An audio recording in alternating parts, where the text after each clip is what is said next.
Okay, I'm finally doing it. Welcome to my new podcast, Maddison Avenue. If you don't know who I am, my name is Maddison Dawson. I am 23 years old from Dallas, Texas. I have been pursuing content creation since I was 16 years old, and I've been working towards becoming Miss Texas since I was 17. So those are two of the biggest parts of my life, and I wanted to bring them together even more than I already do by creating a podcast. This is something that I've wanted to do for a very long time. I have my computer in front of me because I'm not necessarily very comfortable right now, and so I have notes, and hopefully eventually I won't need as many notes, but today I do. If you see me looking down a lot, that's why. If you're watching the video, I've had a podcast before, but I have never done a video podcast. It's always just been audio. So I wanted to do this because I think it's so fun when people are able to clip their episodes and put them on socials. And at the same time, I also love watching podcasts on my TV while I'm cleaning my room and things like that. I listen to podcasts literally all the time. They're like one of my favorite sources of entertainment because you can do them, or you can listen to them while just like not having to actually watch something. So it's like I get both sides. I love watching them, but I also love just listening to them. So I wanted to do both. And like I said, I've had a podcast before. I had one with a friend years ago. And then I also had another one summer, but that didn't last very long. So hopefully this one will be more sustainable. I love creating content, and I think the video aspect is going to be really fun. Like I said, computer in front of me for notes. I also wanted to address the fact that I'm wearing pajamas. That is because I decided I wanted pajamas to be part of this podcast, because if you know me, you know how obsessed I am with matching pajama sets. I have a million of them. I sleep in one every single night. So I thought it would be a fun element to record in my pajamas. We're wearing Skims this week, aka my favorite pair. I think they're my favorite pair. They're the Skims. I don't know what they're called actually, but they're so soft. They're not the ribbed ones. I have some of those too, but these are just plain, and I'm obsessed with them. They're so comfortable. Definitely recommend. If Skims ever wants to sponsor me, that's like maybe one of my dream sponsorships. Not maybe, it is. But anyways, enough pajama talk. There's a lot of different reasons why I wanted to make this podcast. Most importantly, because social media can be such a negative place, and it's always my goal to bring positivity online, and I think a podcast is a great way to do that. I'm always looking for more podcasts to listen to, especially positive and uplifting ones, and so that's really what I want to be. I also love when podcasts kind of touch on everything. I don't love when they're just about like one specific topic. So this podcast is going to literally be about all parts of my life, from social media to competing in pageantry to just like my day-to-day life with my friends and family. It's going to be everything. Hopefully we'll have some guests soon. It's kind of a really busy, crazy busy time right now, so it might be a little bit, but once I get acclimated, I definitely want to have some guests so that you guys can meet some of my friends, family maybe, and anyone else in my life who wants to be on the podcast. I also feel like part of my purpose is helping people learn how to take control over their social media usage so that they can have the best experience possible and the safest experience possible. And so there's going to be a little bit of an educational portion to this podcast. And like I said about the guests, I wanted to give people a platform to share their stories, because I think that is so important. It's one of the coolest things about social media, is the ability to give people a voice and to help other people feel less alone. So that's another aspect. Like I said, it's going to be a little bit of everything.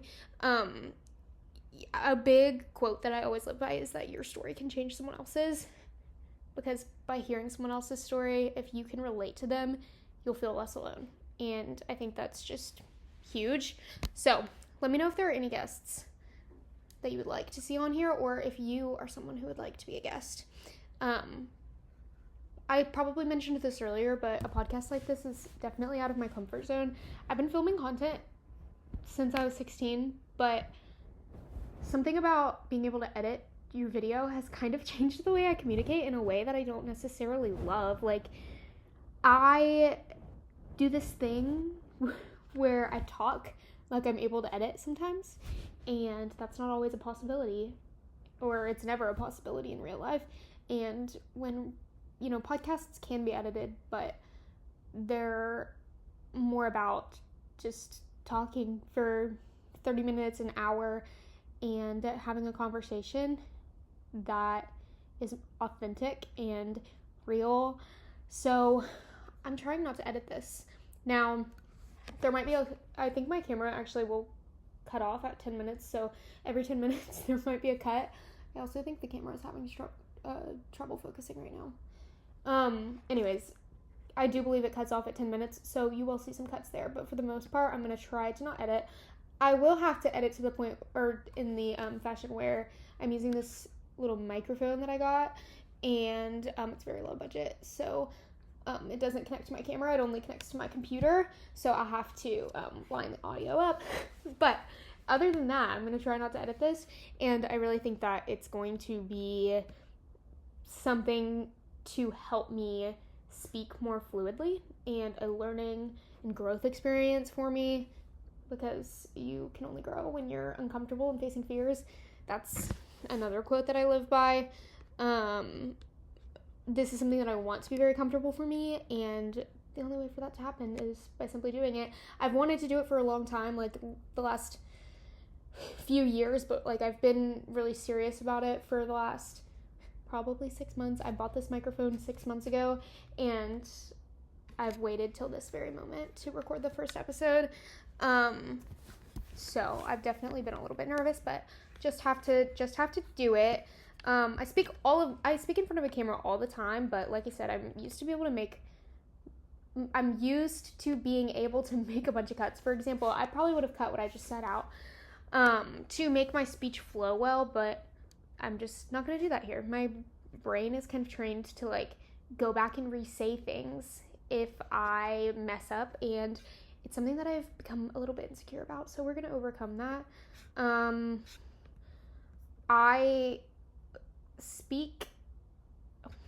This is a note I have here, and I'm a little bit confused about it, but I'm just going to say it anyways, but, because apparently at some point I thought it was important, but I could speak in front of hundreds of onstage audiences, but I still wouldn't be, I see, I still wouldn't be able to reach as many people as I can using social media, so that kind of goes back to the intention of this podcast, the authenticity, the giving people a voice to share their stories, also sharing my story. Social media is so powerful because we can literally reach so many people through it. It doesn't stop at an audience of 50 people, an audience of 100 people, a gymnasium, a arena, a stadium. Social media goes way far beyond that, because literally, I think it's like 80% of people over the age of 18 have, no, it's higher than that. I don't remember what the exact statistic is, but like 85-90% of people over the age of 18 have social media profiles. So that's so many people that your content has the ability of reaching more than any audience that you could ever stand in front of. And that just is honestly mind-blowing. So apparently, I did put this in my notes. It didn't really flow with what I was saying before, but we're being real, and that's just where I'm at there. Anyways, life update. So I kind of don't know how many people this podcast is going to reach. I also don't know who's going to listen to it that also watches my YouTube videos, also watches my TikToks, follows me on Instagram, whatever. So we're just going to do a full-on life update, and also you might be hearing my voice for the first time ever, so I'll just kind of tell you all a little bit about myself in general. I am 1 year post-grad from the University of Alabama. I graduated with a degree in marketing with a minor in advertising and public relations.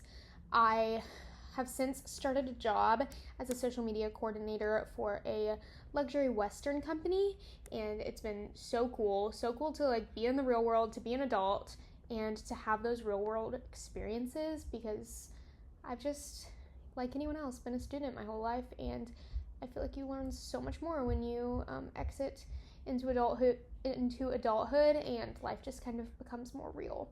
So that's been really cool to have that job, to meet so many new people, to have such cool opportunities and experiences through said job. I am also currently Miss Burleson. I have held the title since October 2024, and I will be competing for Miss Texas. Today is Sunday the... I can literally look right in front of me. Sunday, June 8th. I check into Miss Texas 2 weeks from yesterday. I don't know exactly when this episode will be up, but I have been busting my butt trying to prepare for this pageant or this competition. I've been competing for 6 years now. Started at the end of 2018, beginning of 2019, and the organization has truly changed my life. It's been literally the best thing I could have chosen to be involved in my teenage and early adult years. I'm so blessed for the transformation that I have gone through because I have competed and for the discipline that I've gained through competing. But this year specifically has taught me way more discipline than any other experience I've ever had because I am an adult with a full-time job. I am having to really pour everything I have into preparing for this competition, and I'm really excited about it.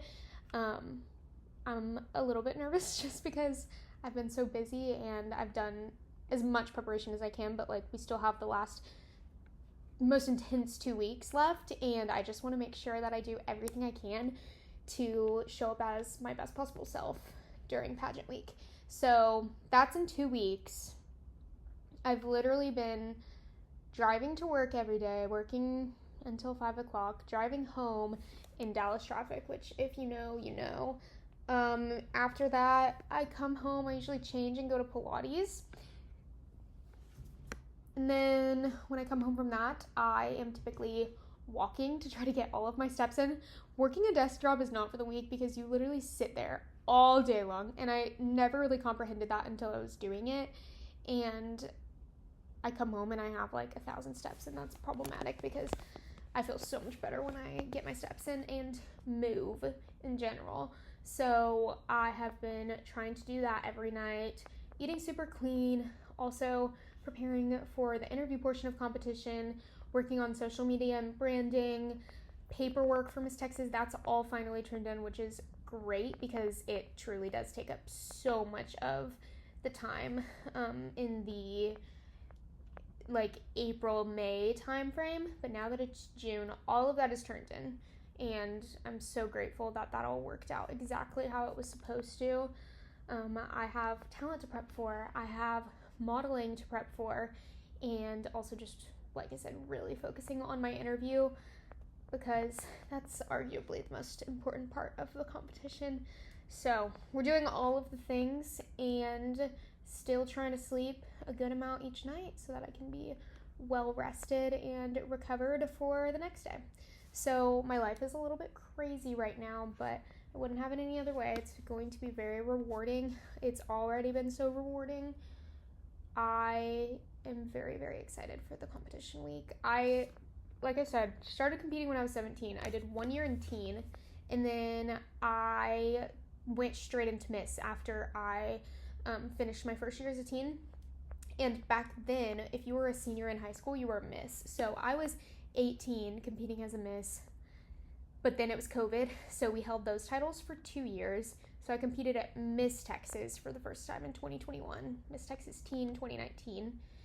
And then I competed in 2022 and 2023. And then last year I actually took a year off. So I came back just so refreshed and ready to put my all into competing again. And I have truly never worked this hard for probably anything in my life. So I'm very, very excited, and I've just gained so much discipline. The quote that I've been living by, I heard it, I think, from another podcast, is that confidence...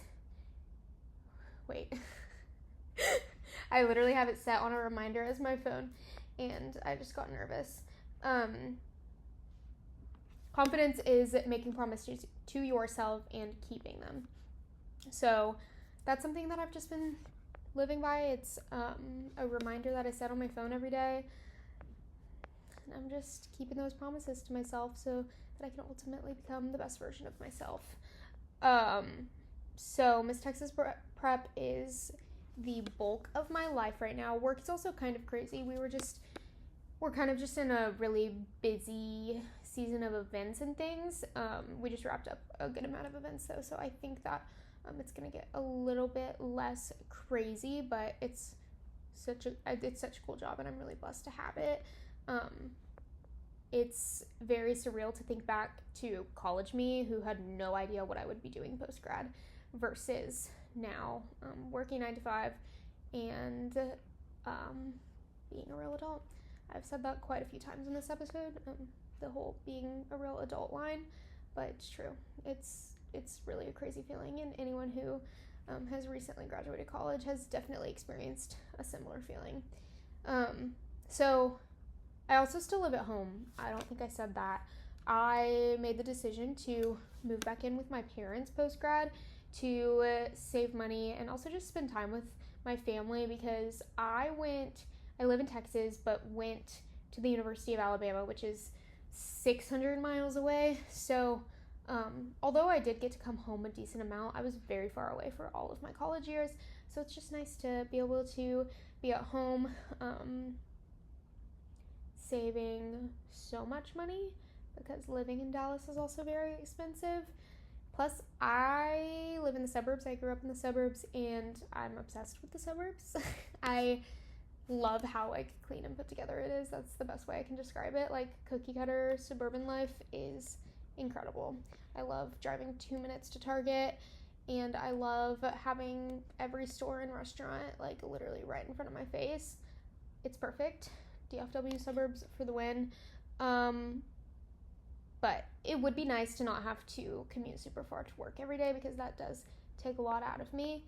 I have always been a pretty anxious driver, especially in the last, I am going to age myself when I say how long I've had my driver's license for, and every time I think about it, I kind of, cringe. I've had my driver's license for 7 years. In the first few years, I actually didn't really, go that far. I didn't drive on the highway. I was really scared of it, but then I finally did. And then all of a sudden I started having a lot of anxiety surrounding driving. And so it was a really scary thing for me to start driving to Dallas every day. But I lived in Nashville the summer before last for an internship. So I started driving a lot more when I was in Nashville. Doing a lot more city driving, and it's kind of Dallas on a smaller scale out there, so it was nice to have that experience before I moved back here and started having to drive to Dallas all the time. So I got very comfortable with it when I first started working, and then in December, it was December 27th, my dad and I were in a head-on collision literally right outside of our house, or on a road 30 seconds away from our house. And a woman was driving on the wrong side of the road, and she didn't slow down or anything, crashed into us. It was terrifying. It was my worst nightmare come true. And we thought we were fine at first, but I actually had a fractured spine, which is crazy.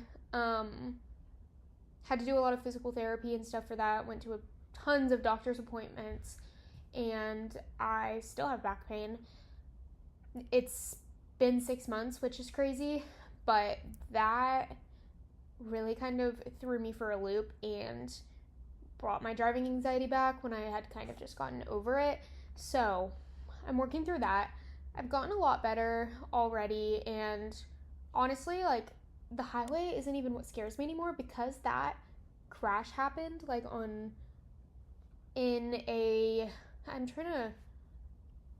just on a street. It was not on a highway or an access road. Well, it was on an overpass, but the speed limit was probably 35. Because it happened there, and because she hit us head on the wrong side of the road, I a lot of times am driving and feel like a car if I'm driving on a 4-lane, I kind of feel like another car is going to hit me, or a 2-lane. So that's a mind thing that I have to move forward from, but it was definitely a very traumatic experience. I'm so grateful that we're okay and that it all is working out, but it was really scary and has definitely affected me, but we're moving forward from that, and I'm getting used to driving. I'm literally forced to do the long drives every day, so it's kind of like exposure therapy, but we're getting better every day. Didn't mean to go down that entire tangent, but I did. What else is a life update? I have not been vlogging on YouTube. I haven't really this entire year, 2025. I have just been in this really busy season, and some things slip when you're living a very chaotic life, and that's just one thing that I haven't had time for, which I've started to get kind of sad about because I really miss it. So I'm kind of thinking I might vlog these last 2 weeks of Miss Texas prep, and then maybe Miss Texas week 2, because something really cool that I've experienced competing is the fact that I vlogged 2 years at Miss Texas. I didn't vlog my last time, but I vlogged my first 2 times as a Miss, and I actually had a bunch of girls come up to me and tell me, like teens, that they watched my videos when they were deciding if they wanted to compete or not, and it helps them kind of get a lay of the land, and I think that's just so cool, and another reason why social media is so powerful. So I think I want to do it again.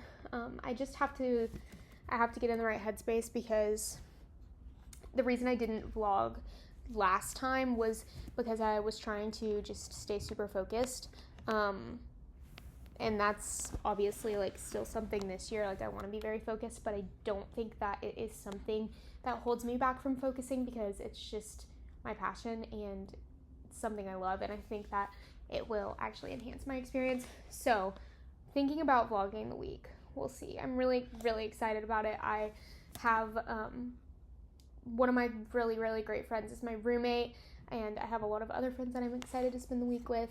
I'm excited for all my wardrobe and to get all glam every day, to put my passions on the stage and to talk about my passions in my interview. It's just a really, really cool experience, and if anyone is at all interested in competing, totally reach out to me, DM me on Instagram or whatever, and I will totally talk you through it all and help you decide if it's a good fit for you. But the experience has made me who I am today. I was not someone who could public speak whatsoever. It terrified me. The thought of getting on stage and answering an onstage question, literally, like, I don't know how I can't even remember I know how I decided to start competing, but I don't know how I got over the idea of that onstage question, because I know it terrified me. But it's worth it. And you grow in your speaking so much, you grow in your confidence so much, you become more disciplined and motivated, and you also just learn a lot about who you are. Something about pageantry that a lot of people don't realize is that it kind of forces you to know exactly who you are, and that's not something that a lot of young women learn until later in life. So it's just a really cool experience. Let's see what else we're going to talk about today. Okay, so we've learned that the maximum recording time is actually 30 minutes. I was talking about a segment of the podcast that we're going to do called Things You Can Do Instead of Scrolling. This is a series that I started about a year ago on TikTok. It's also on Instagram now, and I've done a good amount of installments of it, and it's literally exactly what it sounds like. It's a list of things you can do instead of scrolling. There are different themes. So I just posted a things you can do instead of scrolling summer edition. I've done every season at this point, I think, but it's really fun, and it helps you to form healthier screen habits. That's part of my initiative my service initiative is to help others build healthy screen habits and reduce their screen time, and also to spend more time interacting with people in person. So number one is I'm going to do 3 each episode. Number 1 is to invite a friend to catch up and go for a walk. Walking is literally like my favorite form of movement, and it's so simple, but it's so effective. And not only is it a form of movement, but it's also a way to like decompress. So that's something that I try to do every day. I think I touched on that earlier in the episode. And it's so much more fun with a friend because you can catch up and the time goes by so fast. Like, one of my best friends and I did this, I think like last week, and we looked down at our watch and we had gone 4 miles already. So it goes by very fast when you're talking to a friend. Number 2 is to challenge yourself to contrast therapy, which is doing an infrared sauna session and then doing a cold plunge. I have a sauna and a cold plunge in my garage, and I try to use both of them as much as possible. The cold plunge is seriously a mental game because it's not that bad once you do it. Like, some people think it's really bad, but if you just like breathe correctly and make it past the first 30 seconds, it's totally not that bad, and I think it's extremely beneficial, so I totally recommend it. The sauna session is a little bit more enjoyable than the cold plunge. Actually, a lot more enjoyable, but I try to sauna for like 30 minutes to 45 minutes a few times a week, and cold plunge after. And I'm not the professional here, but if you look it up, there are so many benefits to each of these. They both help with like soreness and inflammation and mental clarity, and literally the list goes on and on and on. So many benefits. So I'm going to challenge you guys to that this week. And then also, last, very simple, write a gratitude list. This is something that is so helpful in my day-to-day life. I always feel so good after I do it, and it helps me to appreciate the little things. But yeah, that's episode 1. I think I talked for like 35 minutes, which is pretty good for a solo podcast. I think it's probably easier to talk for this long with someone else, but I think it'll be really good for me to do this. So I hope you guys enjoy, and stay tuned for the next episode. I think I'm actually going to go ahead and record it right now. So I'm going to look exactly the same I'm going to look exactly the same in the next one. But hope you guys enjoyed, and make sure to go follow me on Instagram at maddisonlainedawson and at MissBurlesonTX, on TikTok at maddisonlainedawson, and YouTube at maddisonlainedawson. Hopefully we'll have some more YouTube vlogs up soon. This podcast episode is going to go up on a separate YouTube channel called Maddison Avenue, where I only upload my podcast episodes. Sorry for that awkward long pause. We're not editing though. I told you guys we're not doing any editing. But thank you guys for listening.